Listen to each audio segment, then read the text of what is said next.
It is very, very late, and I just finished Gladiator 2. I put up the short as I was, really starting to get into the movie because I was really, really disappointed in the CGI. A movie of this magnitude, a movie of this, budget, a movie from a big studio should have no reason why it can't deliver on at least the technical aspects. Now, with that being said, what did I think of the film overall? Overall, I liked it. It was a good movie. It was fun. I thought that, aside from some wonky CGI with, say, the baboons and the shark scene, also the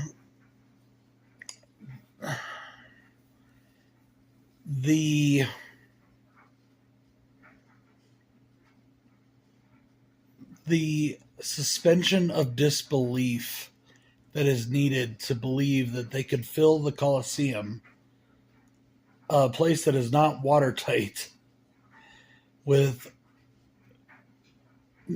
hundreds of thousands to millions of gallons of salt water and have actual sharks from the ocean swimming around in it, how that got there, how that happened. I don't really understand how that would have been possible, even in those days. I know that the Romans were pretty smart about a lot of things, technical aspects, things of that nature. They had Greek engineers and all that, mathematicians and stuff, but I just don't. Perhaps I'm wrong in this, but I mean, what did they do? Build fucking, like, did they build metal carriages that had giant metal bathtubs in them, fill them with salt water, go out and catch a shark, and then put it in there, and then, drive the horses up to the Colosseum and drop the shark in the water, even if it was possible to seal it with water? Just saying. There was a lot of suspension of disbelief needed in this film, unlike the first movie. Now, let's talk about that for a second. The original Gladiator was an epic film. It was a classic. It won many awards, and they were all well deserved. It was a historical film that stood up there with the likes of Braveheart and Rob Roy, and it stood up there with a lot of the great historical films like Ben-Hur and, in my opinion, the original Adventures of Robin Hood, stuff like that. The Ten Commandments, it was a great film. It's so good, in fact, that the greatest TV show of all time, The Sopranos, acknowledged it as being a great movie worthy of being included in the likes of, in the same realm as movies like Goodfellas and Scorsese films, and considering it one of the greatest films of all time. And that's not just me as a Sopranos fan talking. That shows you how big that movie was for it to invade another part of pop culture that was even bigger than that film. That's how big it was. The script on this movie was very well done for a movie that is a sequel to a movie that never needed a sequel. The performances, with the exception of one, and I'm going to get into that here in a minute, were all done really, really well. There's a bunch of returning actors from the first film. They all fulfilled their roles well. I looked up the historical accuracies of the emperors, which, of course, the Maximus story and all that isn't really all that historically accurate, but there was the two emperors that were brothers. They were not twins, however. And I don't know if one had a venereal disease or not. It didn't say in the book I was reading. It put enough of the true history in to make it entertaining, if not educational.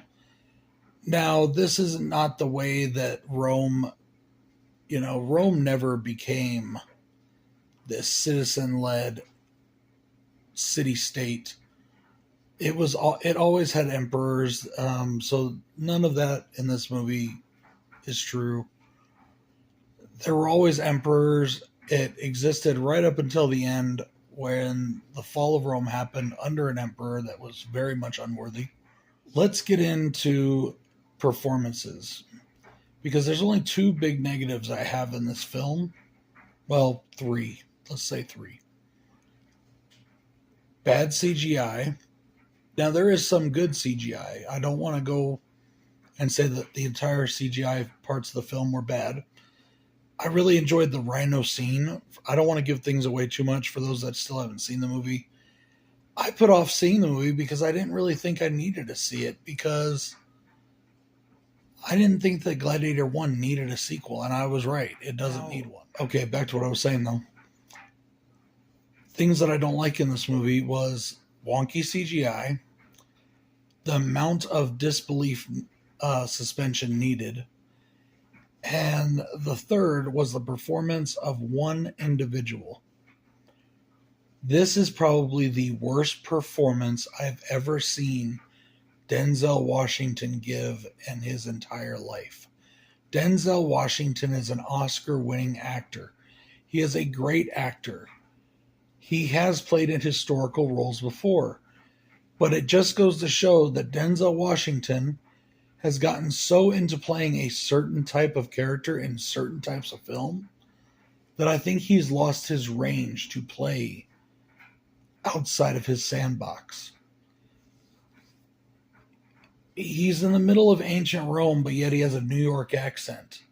And when I read up on why he chose not to give an accent of a North African person that he was portraying in the film, it was because he thought he could not do the accent.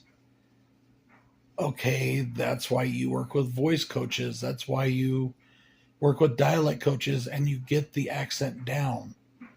Or they cast somebody that can actually do it. Denzel Washington was completely miscasted in this role. He should not have been in this role at all. It did not fit him. He phones in his performance. There are performances around him in this movie that make him look like he just started acting. This movie was nominated for 2 Golden Globes. That's it. That's it. I mean, what does that say to you when the original was nominated for so many things? So many categories, including Best Picture, Best Actor, Best Director.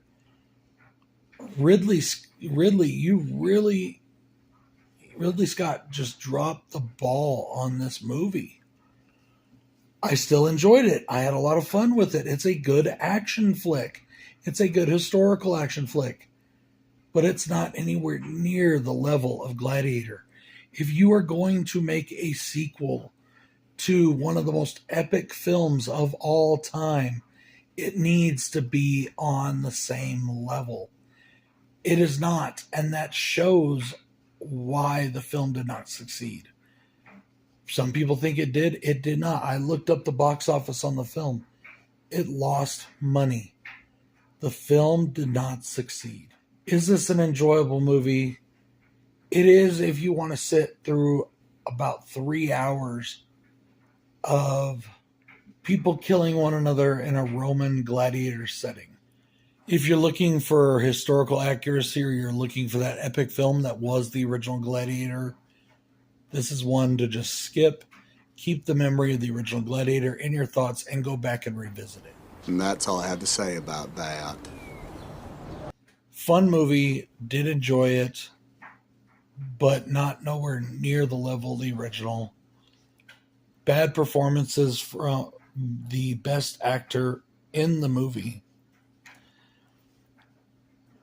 Suspension of disbelief was asked for too many times by Ridley Scott.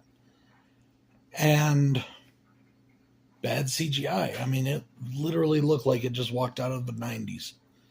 I mean, I saw better CGI in The Adventures of Hercules back with Kevin Sorbo. Well, maybe that's a slight exaggeration. Guys, this is just a informal kind of review. I'm really tired. I've been up for a very long time. But I just wanted to make this video. So, in closing, my name is Bronco Juggalo. It's pretty fun to do a full review again. Peace out.